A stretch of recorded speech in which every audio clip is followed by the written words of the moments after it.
multiplicación de 2.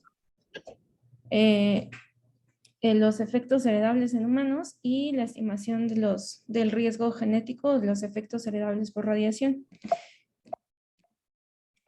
¿Por qué no cambia? Le tienes que dar a aceptar a la grabación. Y ya. ¿Ya? O si no le cambio yo. ¿Ya pudiste? Ya. Y bueno, primero sería definir qué es un gen. Y pues en el gen es un fragmento de ADN que va a codificar para un producto biológico y esto corresponde a menos del 5% y solamente el 2% codifica. Para que sea un gen, nosotros tenemos que ver que tiene una estructura, que tiene una región promotora donde generalmente están los silenciadores y la caja tata, la parte donde está el exón, que es la parte donde se puede realizar la transcripción, y una señal de terminación que siempre está marcada por un sitio de poliadenilación. De esto es importante que lo sepamos. Tiene como 22,000 genes en el ser humano, el genoma humano, y todos estos son susceptibles de mutaciones, ya sean por causas espontáneas o por causas inducidas. En el caso de la radiación, pues entonces la mutación de los genes sería por causas inducidas. Y bueno, también tenemos que existen dos tipos en general de mutaciones. Uno donde podemos tener una mutación de las células germinales y otro donde tenemos una mutación de las células somáticas. ¿Cuál es la importancia o relevancia de esto para el tema? Pues la relevancia es que los genes, las mutaciones de los germinales, de las células germinales, son las que van a presentar una probabilidad de heredabilidad y pueden dar una enfermedad genética en sí. Y pues bueno, la mutación va a ser un cambio permanente en la secuencia del ADN de un organismo, y pues esto era lo que les mencionaba, de que podemos tener mutaciones tanto en las células germinales como en las células somáticas. Y en la parte de abajo ustedes pueden observar un esquema, que son un esquema de los cromosomas en metafase. Y esto era para recordar que tenemos tres tipos de cromosomas: el metacéntrico, donde vamos a tener la porción media justo a la mitad de los brazos largo y corto; el submetacéntrico, donde va a estar más hacia un extremo; y el acrocéntrico, donde prácticamente está casi al extremo del cromosoma.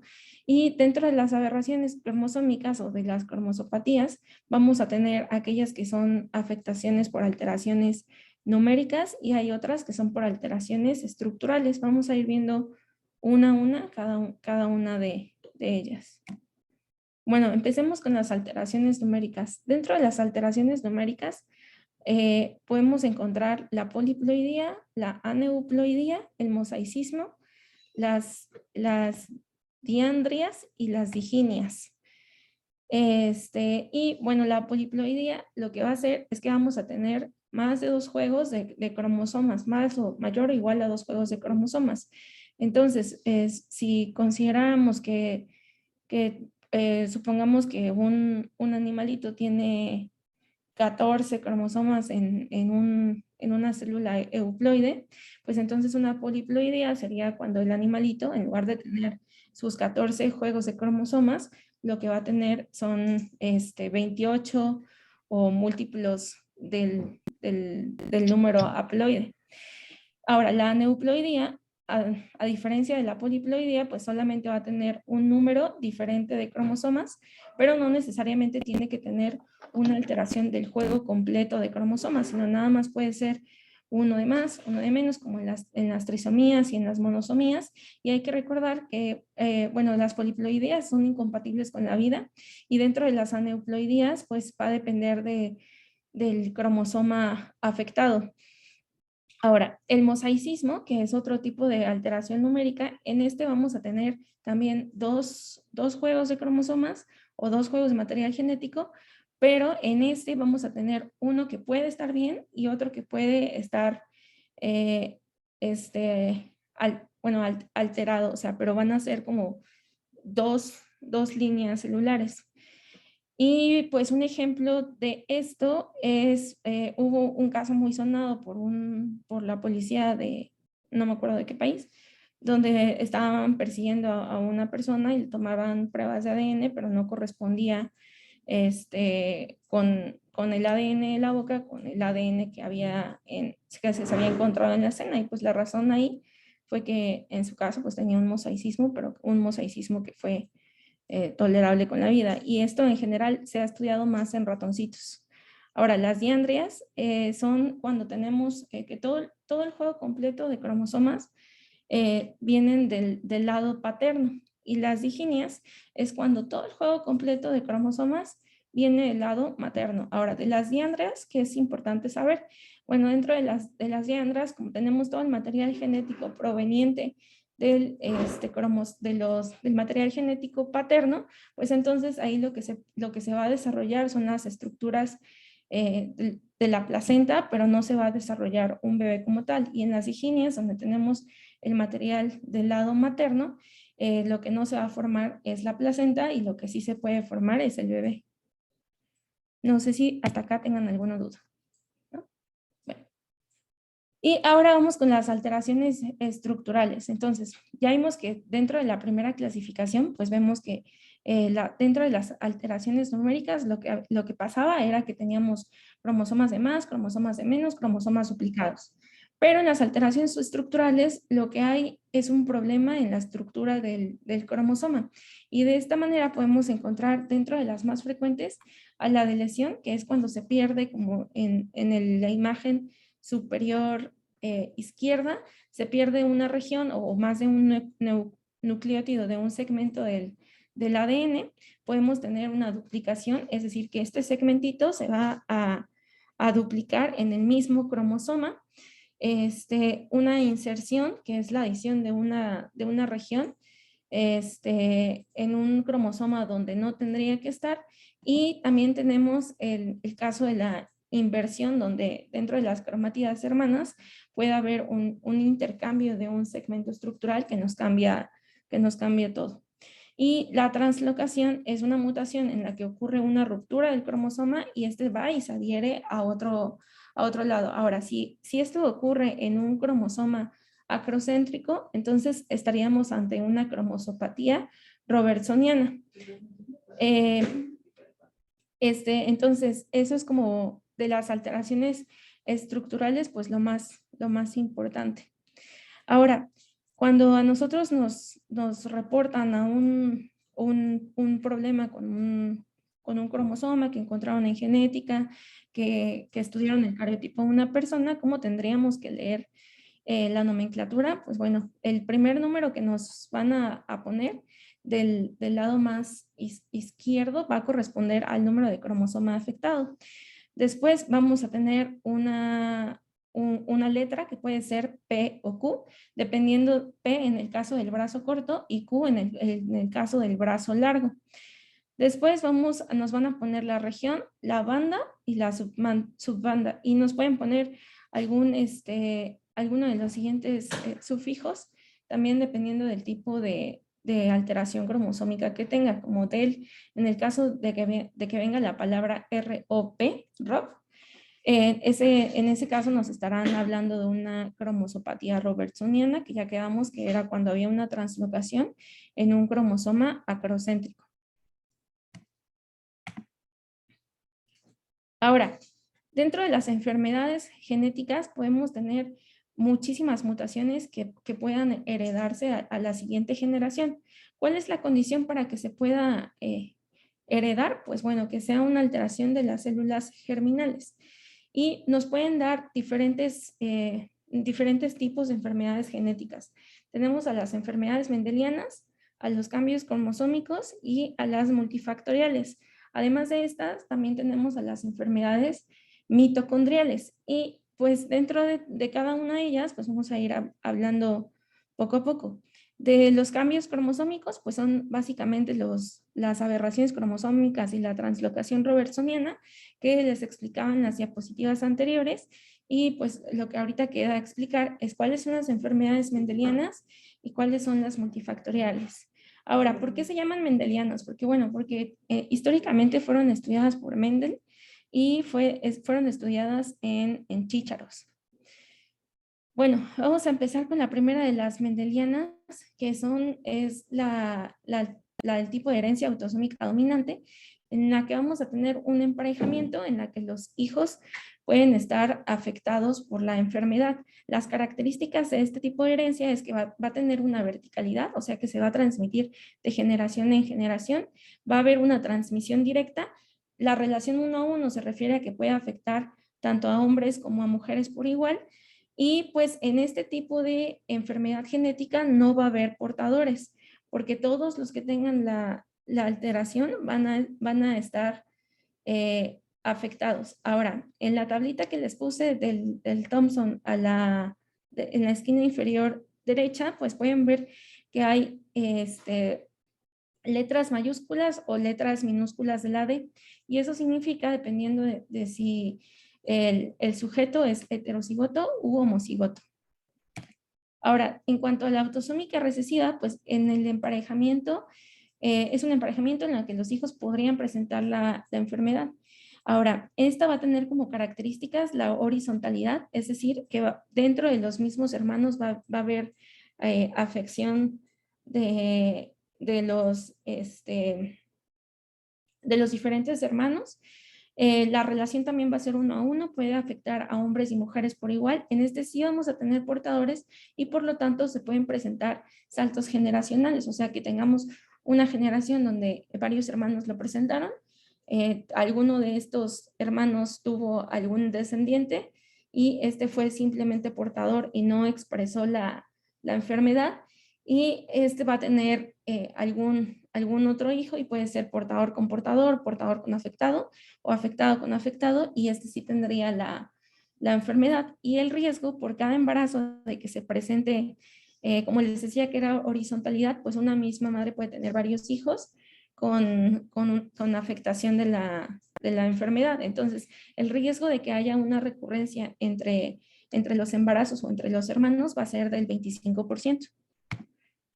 Ahora, el siguiente tipo de herencia, que también es muy importante dentro de las mendelianas, es la herencia ligada al cromosoma X. Bueno, y de esta puede ser una herencia ligada al cromosoma X dominante o una herencia ligada al cromosoma X de forma recesiva. ¿Cuáles son las diferencias entre ambas?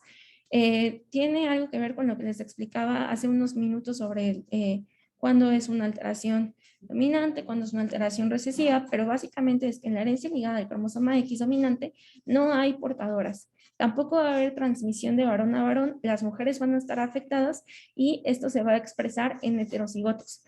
Y en el caso de los recesivos, las mujeres pueden ser heterocigotas, y si son heterocigotas, pues entonces estamos hablando de que va a ser un sujeto portador de la enfermedad. Los hombres con el gen afectado van a estar siempre enfermos, no va a haber una transmisión varón-varón, pero sí puede ser de un varón a su hija, por lo tanto, también en este tipo de herencia ligada al cromosoma X recesiva, también puede haber saltos generacionales. Eso es como lo más importante. Ahora también tenemos a las enfermedades mitocondriales, que en estas se van a transmitir por rama materna. Ahora, del otro lado de la balanza, ya hablábamos de que existen aberraciones cromosómicas, que ya quedamos que son las de lesión, translocación, inversión, que haya una adición, que haya una cromosopatía robertsoniana, también pueden haber anillos, también puede haber isocromosomas, que esa se me olvidó comentárselas cuando hablábamos de las alteraciones cromosómicas, y en el caso de los isocromosomas lo que va a haber es una ruptura, pero en lugar de que haya una ruptura longitudinal, lo que va a haber es una ruptura transversa.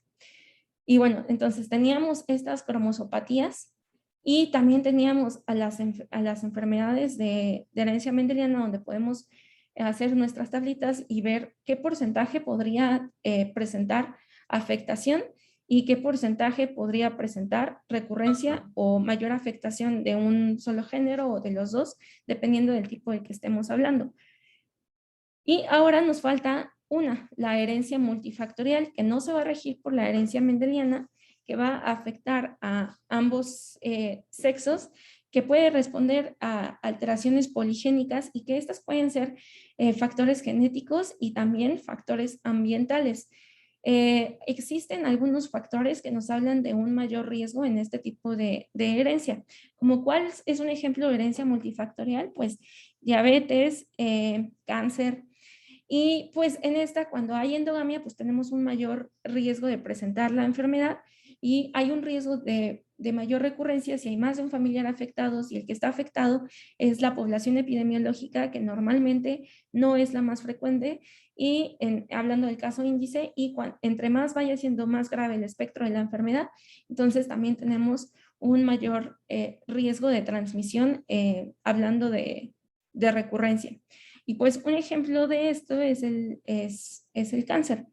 Ahora, no es el único factor o las enfermedades genéticas, dependiendo del tipo de herencia que vayamos a tener, no van a constituir el único factor para que la enfermedad se transmita a otra generación o para que la enfermedad se exprese. También tendríamos que hablar de algunos otros factores, como la penetrancia, que es cómo se va a expresar en el fenotipo del individuo afectado. Entonces, de esta manera podríamos tener individuos afectados, pero que tengan una baja penetrancia y que transmitan una enfermedad de forma autosómica dominante. Y entonces uno diría, no, pues es que no se está comportando como una herencia mendeliana de tipo autosómico dominante, porque estamos observando saltos generacionales y una de las características de este tipo de herencia era la verticalidad. Y la respuesta no sería tajante, sino que podría ser que uno de los individuos, el que quedó en medio del salto generacional, pues sí tenía afectación de la enfermedad, pero lo que no tenía era una enfermedad con alta penetrancia, tenía una enfermedad con baja penetrancia, y es eso lo que nos está confundiendo al pensar de que hubo algún portador y que la enfermedad nos está comportando como el patrón de herencia mendeliana de tipo autosómico dominante. Y en el caso de la herencia multifactorial, pues esto se complica pues aún más, porque depende de afectación poligenética, no necesariamente heredar los genes afectados va a hacer que el individuo tenga la enfermedad, sino que en ocasiones necesita pues algún factor ambiental que también la desencadene, como cual, pues en el caso del cáncer, puede tener una alteración genética, pero además la persona puede fumar, puede tener obesidad con un estado proinflamatorio que también, o una exposición a radiación ionizante que haga que se exprese la enfermedad. Entonces, en ese sentido, la herencia multifactorial es mucho más compleja que la herencia mendeliana y que simplemente tener aberraciones cromosómicas.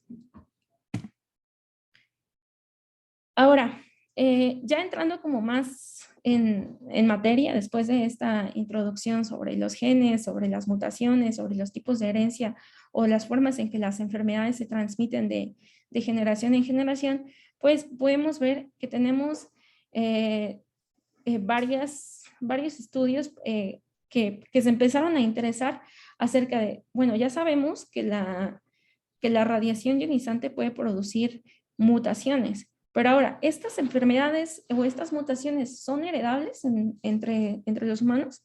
Pues el primero que estudió todo esto fue en 1927 Müller, cuando empezó a estudiar los efectos mutagénicos de los rayos X en Drosophila, que para recordar es la mosca de la fruta, y es un tipo de insecto que es un díptero que se utiliza mucho en los estudios de genética porque tiene una vida corta, tiene una fácil reproducibilidad, podemos mantener al animalito y eso nos permite estudiar por varias generaciones cómo se comportan las enfermedades que podrían heredarse a las siguientes generaciones sin tener que esperar a que pasen, no sé, 150 años en lo que ya tenemos 3 generaciones de humanos. Entonces, por eso Müller decidió empezar con Drosophila. Después, en el 28, Stadler también decidió estudiar lo mismo, pero en cereales, específicamente en cebada y maíz. Pero ¿cuándo fue que realmente hubo un interés mundial acerca de los efectos de la radiación en los humanos? Y cuándo nos empezamos a preocupar si estos efectos se heredaban de generación en generación o no. Pues básicamente fue en la guerra, el 6 y el 9 de agosto fue cuando se detonaron las bombas de Hiroshima y Nagasaki en Japón, y entonces realmente empezó a haber una preocupación por los posibles efectos genéticos que se pudiesen presentar en un gran número de personas que habían sido expuestas a la radiación. Esto es como ese dicho de que, bueno, no aplicaba ese dicho. Pero a lo que voy es que primero lanzaron la naranja y ya después fue como, y esto es vamos a tener un impacto en más generaciones. ¿Qué va a pasar con todas estas personas que no fallecieron con las bombas y que ahora tienen una exposición a la radiación? Entonces, aquí fue el 6 y el 9 de agosto del 45, cuando realmente nos empezamos a preocupar en esto. 2 años más tarde, en junio de 1947, con esta preocupación en el aire de que los aliados, de que ya había terminado la guerra, de que había que reconstruir las diferentes naciones, pues empezaron a decir, bueno, ¿qué vamos a hacer con todas estas personas que se radiaron? ¿Qué vamos a hacer con los bebés que estaban en el útero? ¿Qué vamos a hacer con las futuras generaciones? ¿Van a tener alguna afectación? Y se creó la primera conferencia sobre las víctimas de las bombas atómicas, la ABCC. Y lo primero que se empezó a estudiar fue, ahora cambiamos de animalito y ya dejamos los cereales y dejamos los mosquitos, bueno, las moscas de fruta, y ahora utilizamos ratones porque tenían ya habían sido estudiados bastante en el campo de la genética y nos habíamos dado cuenta que era una especie animal que era de fácil control, que tenía una vida corta, que podíamos hacer que se reprodujera pronto y en la que podíamos ver qué pasaba con los modelos biológicos y poder traspolar algo de esa información a los humanos. Y bueno, en 1950 se crea un comité científico de las Naciones Unidas sobre la radiación atómica y finalmente en el 72, también en el 50 se crea el Comité sobre Efectos Biológicos de la Radiación Atómica y en el 72 solamente le cambian el nombre y le dejan a Comité sobre los Efectos Biológicos de la Radiación Ionizante, el BEIR. ¿Y por qué se crearon todos estos? Bueno, teníamos una ausencia de datos obvios, o sea, de que antes de esto pues no nos había preocupado tanto, pero sabíamos 2 cosas. 1, las mutaciones en las células germinales presentan una herencia, es decir, presentan una enfermedad genética susceptible de pasar de una generación a otra generación. Y sabíamos que la radiación ionizante es capaz de cambiar los sistemas, de generar mutaciones. Entonces, teníamos un factor que podía generar las mutaciones y sabíamos que si las mutaciones se daban en células germinales, estas se podían heredar. Entonces, esta fue como la base para empezar a estudiar un poco más acerca de este fenómeno. Y bueno, y también dentro de las bases, pues sabíamos que las células germinales, las que más nos importaban eran las espermatogonias en los varones y los ovocitos en las mujeres. Y sabíamos también que en las mujeres eran un poquito más radiosensibles, que podíamos tener una esterilidad con, aquí en este reporte del HAL mencionaban hasta 12 Grays prepubertad, pero sabemos que 2 Grays en la premenopausia es suficiente para causar esterilidad y que en los hombres el daño también podría presentarse. O sea, sabíamos que sí, que la radiación a dosis bajas podía tener algún efecto en los varones y en las mujeres, pero no sabíamos cuál era el espectro de radiación que podía inducir mutaciones en células germinales sin que esto se tratara de un todo o nada y que éstas fueran susceptibles de ser transmitidas a la siguiente generación. Y bueno, también se sabía que la exposición que puede dar algunos efectos heredables, o se pensaba que la radiación que podría dar algún efecto heredable era principalmente en irradiaciones de baja LED, en pequeñas dosis, pero con altas tasas de dosis, o que fuera una exposición prolongada a una baja dosis.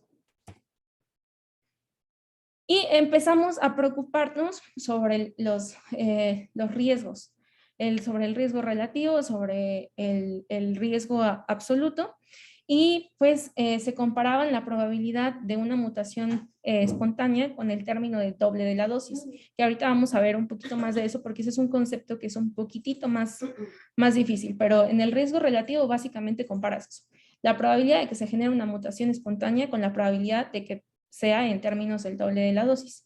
Y algunos otros como Dolk y Wakeford incluso reportaron que podía existir hasta un riesgo absoluto del 6% por Gray, y pues que teníamos una radiosensibilidad con un factor de 35. Todo esto sacado de ratoncitos. Ahora, ya les hablé mucho de cereales, les hablé mucho de moscas, les hablé de ratones, pero ¿hay información en los humanos? Sí, sí la hay. Y pues esta información sale de justo lo que inició esta preocupación. Lo de que aventaron esas dos bombas y después fue como de, ups, no todos murieron, ¿qué va a pasar con las personas? Entonces, se empezaron a crear métodos de estimación de riesgo y antes de eso, pues no teníamos datos claros sobre mutaciones inducidas para la radiación, pero teníamos que generar métodos para predecir el riesgo de enfermedades genéticas entre la población. Entonces, el Comité de Radiación Ionizante en 1988 empezó a popularizar un método que es el método de la dosis doble, que ahorita vamos a hablar más de él, que fue en realidad no propuesto por ellos, sino fue algo que fue propuesto por Müller en 1951. Y pues este método, que lo pueden encontrar dependiendo de la traducción donde lo lean, se podría traducir como método de dosis doble o dosis de duplicación y corresponde exactamente al mismo concepto. Y lo que es una cantidad de radiación necesaria para producir en una generación tantas mutaciones como las que surgen en una de forma espontánea. Y lo que nos va a ayudar es a ver el aumento en la frecuencia de la enfermedad por dosis. Entonces, sabemos dos cosas. Uno, generalmente para una baja tasa de dosis, esto corresponde a un Gray o a 2 sieverts.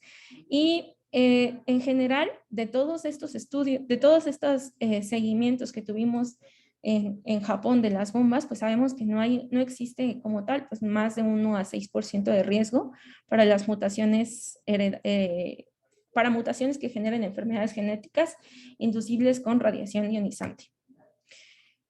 Y también crearon factores de corrección, el de la ISRP 2000. Y la tasa basal de mutaciones espontáneas se consideró en 738,000 por millón y la duplicación de la dosis pues se consideró a partir de este momento, de acuerdo a lo que se había investigado, en un solo Gray. Y bueno, también tenemos el componente de mutación que nos habla sobre el riesgo relativo en la frecuencia de la enfermedad, que va a diferir para cada enfermedad, que va a ser de 0.3 para enfermedades autosómicas dominantes, o sea, de patrón mendeliano, y de 0.01 hasta 0.002 para aquellas que son multifactoriales. Y básicamente lo que hacen para saber cuál es el componente de la mutación, que generalmente suele abreviarse como MC, es primero nos ponen en el eje de las Y el componente de la mutación y en el componente de las X, pues la probabilidad de heredabilidad por cada generación, y de esta forma se va sacando para cada enfermedad.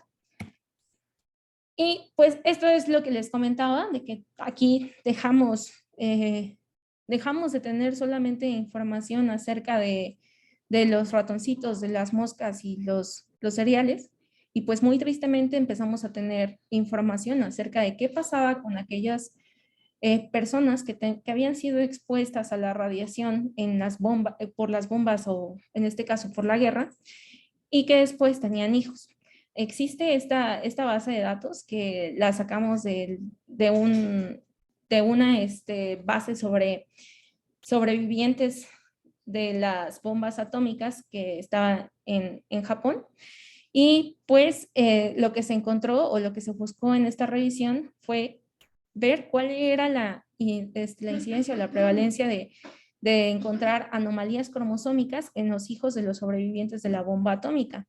Entonces, para esto agarraron a todos los bebés que hubiesen nacido después del evento, de hijos de personas que hubiesen estado expuestos a estas enfermedades, y lo que se encontró fue que podíamos encontrar enfermedades mendelianas, anormalidades cromosómicas, y que en su mayoría lo que más prevalente podía ser eran las malformaciones hasta en el 2.2% de los casos.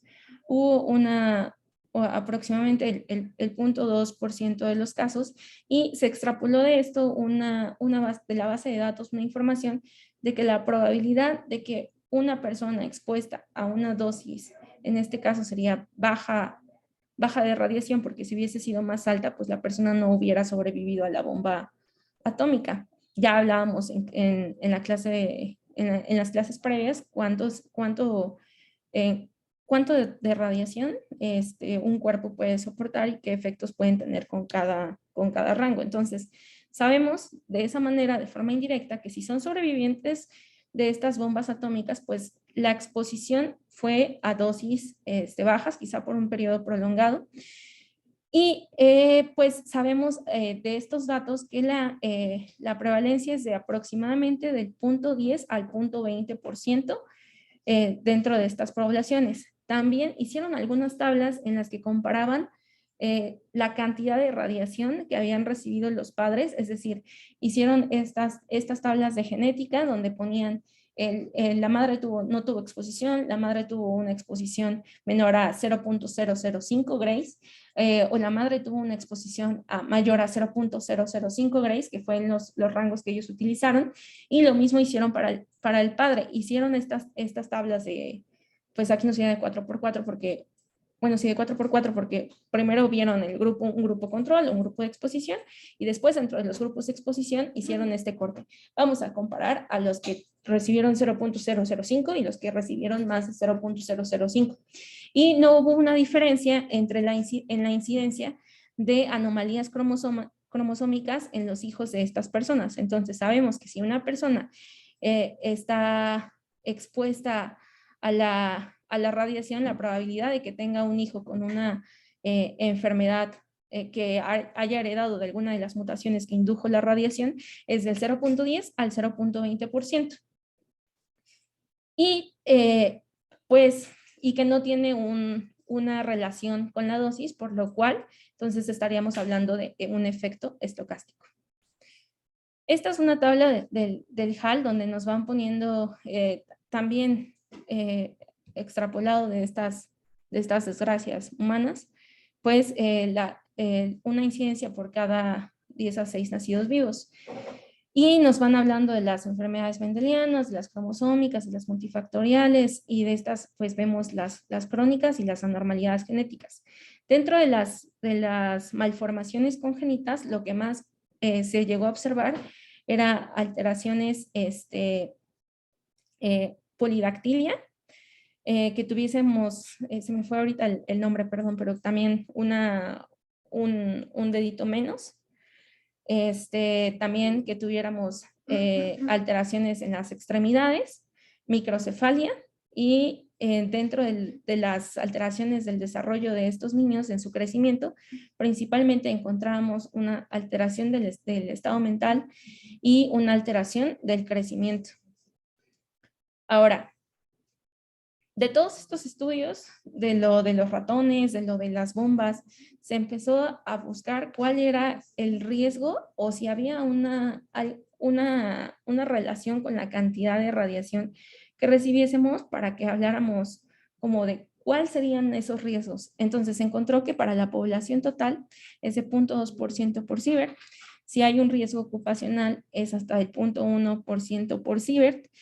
Y esto basado pues en los efectos heredables. Ahora, ¿por qué se imaginan ustedes que hay una diferencia entre la población total y la población con riesgo ocupacional para presentar una mutación o un efecto heredable por la radiación? ¿Alguno tiene una idea? Bueno, la razón de esto es porque justamente hablábamos que de todos estos estudios lo que se documentó es que el mayor riesgo corresponde a aquellos que reciben una baja dosis de radiación, pero por un tiempo más prolongado. Entonces, por eso en el caso de la población con un riesgo ocupacional, este se vuelve diferente con el ciber que con la población total. Y bueno, y también decidieron saber qué pasaba en aquellas personas que durante las desgracias bueno, primero se hizo la pregunta con diferentes animalitos de igual manera sobre cuáles eran los efectos de la radiación en el embarazo en cuanto a las anormalidades que pudiéramos llegar a presentar. Y después los japoneses también, pues por esto de la guerra, decidieron ver si estas personas que se habían, o estos bebecitos que se habían radiado in útero, tenían, además de una alteración en la organogénesis o en el crecimiento o en el retardo mental o en el todo o nada, si además de eso podían tener mutaciones que fueran heredables a las siguientes generaciones. Y pues esta imagen es para recordar que que los efectos en el embarazo de la radiación ionizante va a depender de la etapa del embarazo. Entonces podemos dividirlo en tres: en preimplantación, organogénesis y crecimiento fetal, donde recordemos que en las primeras 2 semanas vamos a tener un todo o nada. Después vamos a tener una tasa de malformaciones por cada Gray en el periodo de la organogénesis, y después de la 6ª a la 40ª semana de gestación, pues ahí vamos a tener más retraso del crecimiento y retraso mental. Y pues nuevamente nos vamos a la base de Japón, y pues ellos encontraron que definitivamente para 1950 estaba claro que algo había pasado, que los niños tenían una discapacidad intelectual, que había una mayor incidencia de microcefalia, que teníamos tallas más bajas, y que además en algunos otros menores que habían estado en un periodo de gestación durante la guerra, o sea, que les haya tocado la bomba atómica in útero, pues si bien en ocasiones no podían o no tenían una discapacidad intelectual severa, pues sí tenían mayor problemas de aprendizaje, de concentración, sí tenían más trastornos del espectro autista. Y nuevamente usaron un punto de corte para ver si había una relación con la dosis, y utilizaron de nueva cuenta el de 0.005 Grays, y encontraron que si habían recibido menos de eso, pues el 0.8% tenía una discapacidad intelectual grave, pero si habían recibido más de eso, tenían hasta un 4.4% de que esta fuera más grave. Era más incidente entre las 8 y la 15 semana, bajaba después esa incidencia de la 16 a la 25, y en aquellos que habían recibido esta cantidad menores a 8 semanas y más de 25 semanas, pues no se había encontrado una relación directa con la discapacidad. Aquí no aumentaba el riesgo. Y también lo que les mencionaba de que había una disminución de la talla. Ahora, para el cáncer tenían un exceso de riesgo relativo de 1 por Gray, y se documentó que no era mayor que aquellos que habían recibido esa misma cantidad de radiación en menores de 5 años. Dentro de las principales malformaciones, el 0.9% presentaba pues encefalopatía, paladar hendido, lo de la polidactilia, alteraciones en las extremidades, y esto perdón, se me fue el término cuando tienes un dedito menos. Sindactilia, gracias. Pero en cuanto a aquellas alteraciones en las células germinales que pudiesen haber dado, o sea, que ellos tuviesen alguna mutación que después, cuando crecieron, hayan transmitido a las siguientes generaciones, pues no se encontró una relación de un riesgo mayor a lo que estuvieron expuestos los otros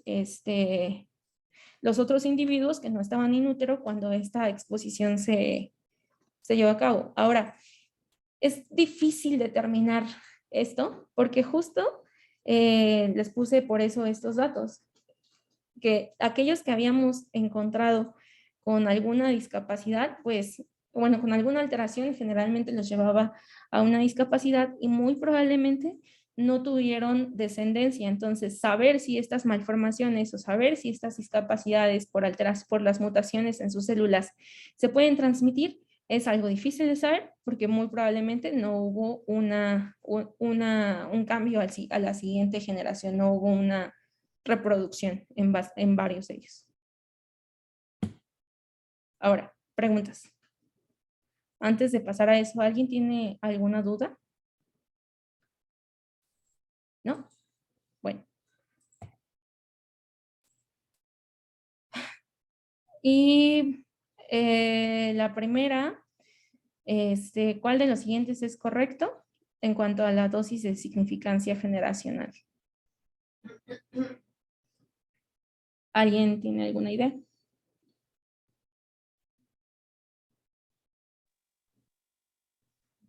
¿Podría ser la C? Sí, muy bien. Muy bien, Víctor. Ahora, lo mismo, ¿cuál es verdadera en relación a la mutagénesis inducida por radiación?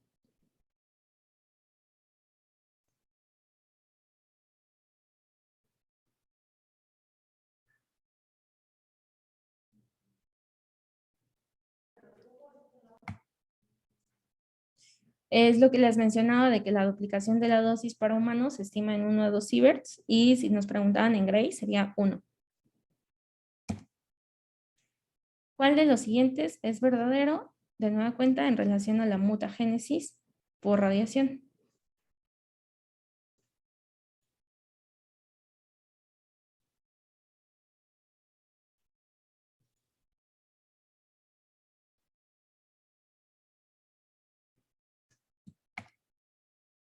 Pues habíamos quedado que las células germinales son bastante sensibles y que en estas también podríamos encontrar las alteraciones y que principalmente van a ser en baja tasa. Y ya, gracias.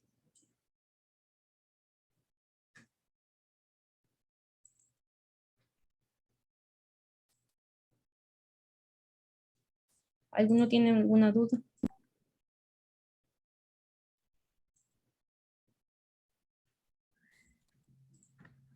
No, yo creo que ya está ocupada la doctora Sandy. No, está bien, Ana. Y creo que este es el tema donde vemos en el embarazo, ¿no? Las dosis en el embarazo.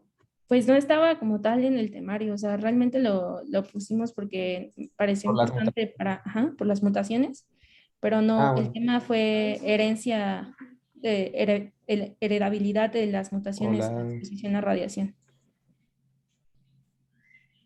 Ahí me escucho. Quiero decirles algo, jóvenes. Nosotros Es que se me hace, trabó mi... bueno, Sí, quiero decirles algo sobre la radiación a ovarios. Efectivamente, nosotros a principios de los 80, nosotros teníamos que dar radioterapia para esterilizar a las pacientes con cáncer de mama.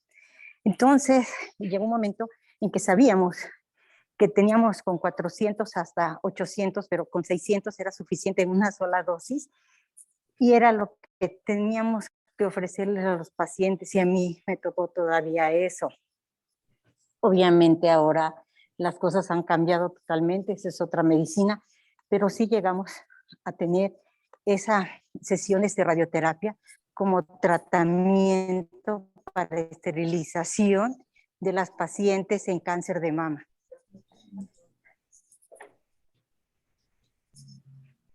¿Sí me escucharon? Sí. Bueno.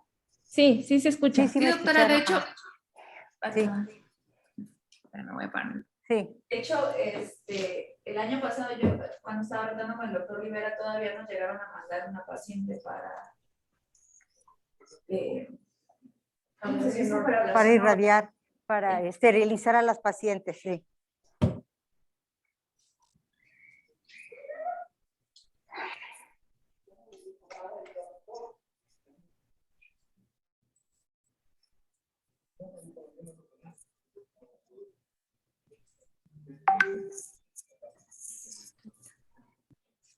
Bueno. Sí. Sí.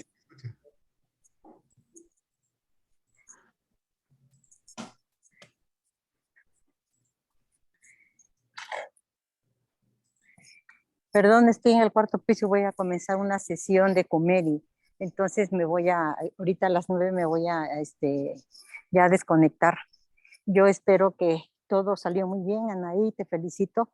Me gustó tu plática, fuiste muy puntual con todo y es una buena plática. Felicidades, Anaí. Gracias, doctora.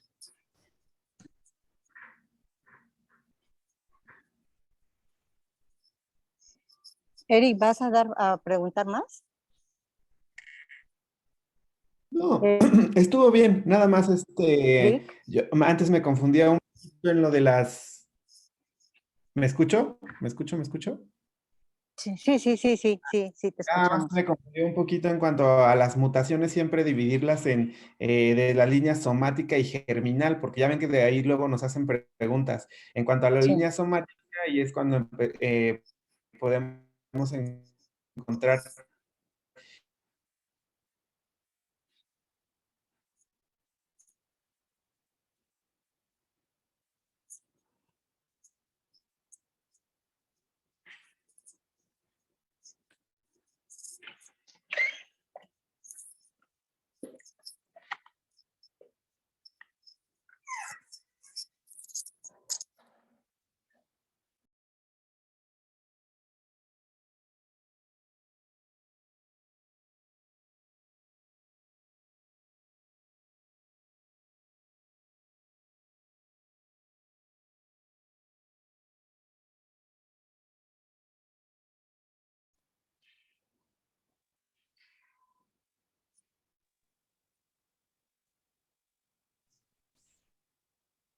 Bueno, ya no escucho a Eric, pero si quisiera Exactamente. hablar sobre No, no, no se escuchó, Eric. No se escuchó lo de Eric. pero si la duda fue cuál es la diferencia entre las mutaciones de la línea somática y las mutaciones de la línea germinal, la diferencia es que las mutaciones somáticas nos pueden dar enfermedades o nos pueden dar alteraciones que se presenten en la generación, pero no se van a transmitir. A diferencia de las germinales, que clásicamente en genética son las que sí se pueden transmitir de generación en generación. Esa sería la diferencia entre una mutación en una línea somática y una mutación en la línea germinal.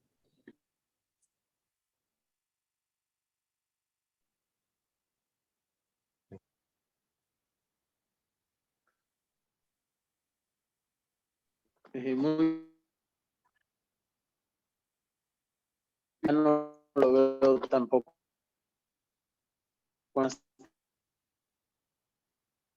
¿Tengo una duda?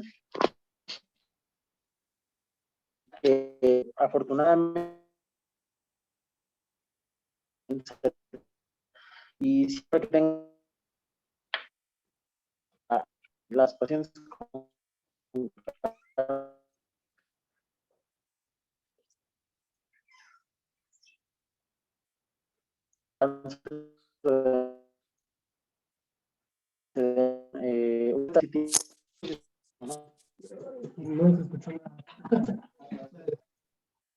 bueno, yo nada más quería agregar, nosotros tenemos un excelente servicio de genética y vale la pena que lo visiten de vez en cuando, sobre todo porque vemos muchos pacientes con cáncer de mama que llegan a tener mutaciones y algunas de ellas incluso al buscar qué significan, de alguna forma tienen más riesgo cuando se da tratamiento de radiación y algunas incluso que encuentren el dato que está contraindicado. Vale la pena que estemos en contacto con las doctoras, son muy abiertas y son muy amables cuando se trata de analizar los casos. Incluso hemos tenido alguna sesión con ellas sobre manejo conjunto con pacientes de linfa-omen y ATM.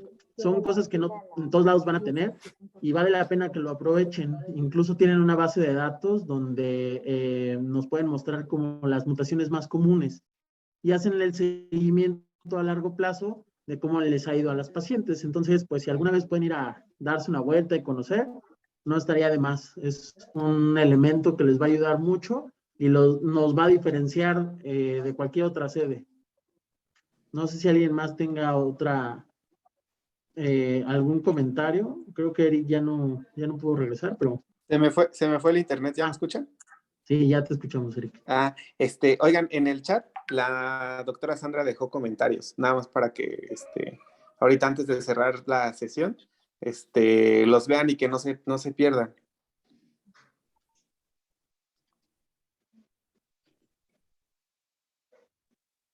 Si los ven, es que a mí se me borraron porque se salió esta cosa. ¿Quieres que le tomemos foto o lo leo? Ajá, o sea, es como alguna pregunta o algo, si quieren léanlos.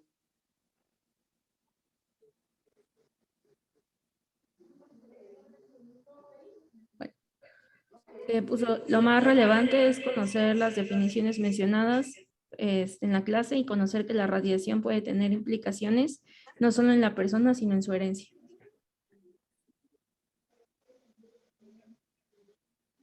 Y Ok, ya. sí, está bien y era lo único que diferenciar de que puede ser en las células somáticas que puede ofrecer eso pues a uno mismo y en las células germinales que esa es la heredada y con las características mendelianas. Y pues ya, creo que no sé si alguien más tenga alguna duda o algo.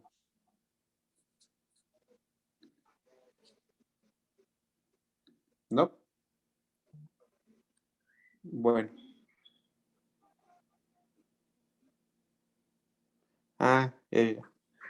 Es un tema bastante amplio y fue bien resumido. Y nos vemos. Muchas gracias, doctora. Hasta pronto. Muy bien. Bueno, nos vemos ahorita.